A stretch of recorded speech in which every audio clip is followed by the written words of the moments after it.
Bismillahirrahmanirrahim. Assalamualaikum warahmatullahi wabarakatuh. Jumpa lagi dengan channel Berkarya dan Berinovasi. Kali ini saya akan mengajarkan kepada anak didik kelas 6 SD atau MI dengan materi menjumlahkan bilangan pecahan biasa yang berpenyebut tidak sama ya. Dipersilahkan untuk subscribe, like dan komen pada channel ini. Oke. Terima kasih. Oke, kita langsung saja ya, kita belajar. Oke, kita mulai ya. 1/3 ditambah ya, ditambah 2 ya. Pena ini agak sulit nih penanya ya. Ditambah 2/4 sama dengan titik-titik. Oke lah ya. Jadi 1/3 ditambah 2/4 sama dengan berapa ya? Kita cari ya, nanti kita cari. Nah, di sini ada angka 3 dan angka 4. Nah, KPK-nya adalah berapa yuk? Ya, betul, 12 ya. Jadi KPK dari 3 dan 4 adalah 12. Maka nanti ini semua penyebut di sini harus disamakan dulu menjadi 12.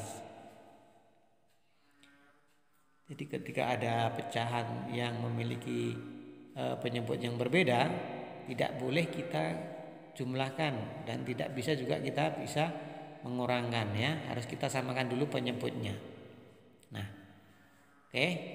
Jadi semua penyebut dari kedua bilangan ini baik 3 dan 4-nya diubah menjadi angka 12. Untuk mengetahui pembilangnya, pembilang dari yang pertama adalah dengan cara 12 dibagi 3 hasilnya dikalikan 1, yaitu adalah 4. Sementara yang kedua adalah 12 dibagi 4 hasilnya 3, 3 kali 2 hasilnya 6. Maka sama dengan 4 tambah 6, 10/12. 10/12 kita jadikan pecahan yang paling kecil adalah dengan sederhana, yang kita sederhanakan menjadi 5/6. Jadi 10/12 ini memiliki nilai yang paling sederhana adalah 5/6 ya. Oke, jadi seperti ini. Ketika kamu mendapatkan pecahan yang memiliki penyebut yang berbeda, ketika akan dijumlahkan jangan terburu-buru untuk dijumlahkan, tetapi harus disamakan penyebutnya. Penyebutnya ada di mana? Penyebutnya adalah angka yang di bawah per itu ya, di bawah garis itu ya namanya penyebut. Sementara yang di atas namanya adalah pembilang. Oke. Ya. Nah, ini kita balik lagi. 10/12 tadi kok menjadi 5/6 itu dari mana? Nah, ini nih. Nah, 10 dan 12 memiliki FPB memiliki FPB 2. Nah, makanya 10 dibagi 2 hasilnya 5 ya. Kemudian 12 dibagi 2 adalah 6. Jadi hasil dari 10/12 disederhanakan menjadi 5/6 ya. Jadi 5/6 ini adalah angka terkecil dari pecahan 10/12. Setelah 5/6 tidak ada angka yang paling kecil lagi. 5/6 ini adalah angka yang paling sederhana. Oke, kita lanjutkan ya. Pada penjumlahan yang berikutnya adalah 1/5 ditambah 2/8 ya. 1/5 ditambah dengan 2/8 sama dengan titik-titik. Nah, dari angka keduanya penyebutnya adalah 5 dan 8. Kita cari KPK 5 dan 8. Gimana caranya? Nanti kita akan belajar ya. 5 dan 8 ini memiliki KPK 40 ya. 40 nih KPK-nya. 5 itu bilangan ganjil, kemudian yang 8 bilangan genap. Jadi tinggal dikalikan saja ya, 5 kali 8 40 ya.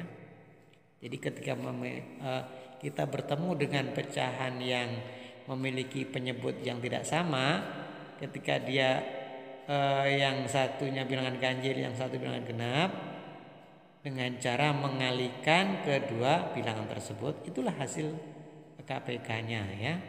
Jadi 5 kali 8 40. Karena 5 adalah ganjil, 8 bilangan genap. Begitu ya. Tidak sulit ya, matematika itu tidak sulit kok. Yang penting kamu mau menggunakan pikiran kita dengan maksimal ya. Jangan kita belum apa-apa sudah bilang aduh susah nih, aduh ini sulit nih. Nggak boleh seperti itu ya. Oke, kita lanjutkan ya. 40 dibagi 5 hasilnya kan 8. 8 kali 1 8 ya. Nah, berikutnya 40 dibagi 8 hasilnya 5. 5 kali 2 hasilnya adalah 10. Ya, begitu ya. Baru kita jumlahkan 8 ditambah 10 sama dengan 18 per 40. Begitu. Nah, setelah angkanya seperti ini, 18 kan bilangan genap, 40 juga bilangan genap. Nah, ketika mendapatkan bilangan seperti ini, kedua bilangan ini harus disederhanakan ya. Harus disederhanakan karena bilangan ini belum selesai, belum sederhana.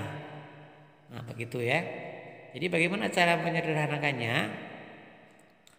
Ya, sebentar lagi kita akan Bapak kasih tahu bagaimana cara menyederhanakan bilangan ini ya. Yaitu dengan cara kita tunggu aja angka berikutnya. Sebentar lagi kita hapus dulu nih karena tempatnya sudah penuh. Kita hapus dulu nih, nanti 1/5 ditambah 2/8 ini kita hapus dulu nih ya, karena ini tempatnya terampok kecil. Sementara kita menulis di sini nih tidak bisa terlalu kecil ya, tidak berarti jadi harus dihapus dulu. Oke ya. Jadi kita akan menunjukkan bagaimana cara menyederhanakan angka 18/40 ya. Oke, 18 ya, dan 40 ini kita cari FPB-nya ya. Cari FPB dari 18 dan 40. Nah, FPB-nya adalah 18 itu bisa dibagi 2, yang 40 dibagi 2. Jadi FPB dari kedua bilangan itu adalah 2 sebenarnya. Makanya yang 18 kita bagi 2 ya. Kita bagi 2 ya. Nah, kalau 18 dibagi 2, yang 40 juga harus kita bagi 2. Harus kita bagi 2, harus sama ya. Kalau pembilangnya dibagi 2, berarti penyebutnya juga dibagi 2. 18 bagi 2 hasilnya 9. Sementara yang 40 dibagi 2 hasilnya 20. Jadi inilah hasilnya 9/20. Ini adalah hasil akhir dari pecahan 18/40. Tidak ada lagi angka setelah ini ya. Ini sudah paling sederhana ya. Ini yang sudah paling sederhana ya. Jadi ketika kamu nanti mengerjakan bilangan yang memiliki kedua bilangannya itu masih genap-genap, harus disederhanakan dulu ya. Kalaupun ada bilangan genap dan bilangan ganjil, kalau kedua-duanya ada hubungannya, harus dijadikan pecahan sederhana ya, agar pengerjaan dalam penjumlahan ataupun pengurangan pecahan itu menjadi selesai. Sebelum disederhanakan itu belum selesai sebenarnya, karena ketika nanti ada pilihan misalnya pada soal-soal pilihan, dia tidak akan tampil itu angka-angka yang seperti ini. Angka-angka yang sebelum disederhanakan tidak akan tampil. Makanya kamu nanti akan bingung, loh ini kan dah selesai. Karena itu ketika kita mengerjakan pecahan harus sesederhana mungkin. Mungkin ini aja yang Bapak terangkan. lain waktu kita lanjutkan. Dan saya akhiri dari Bapak. Wassalamualaikum warahmatullahi wabarakatuh.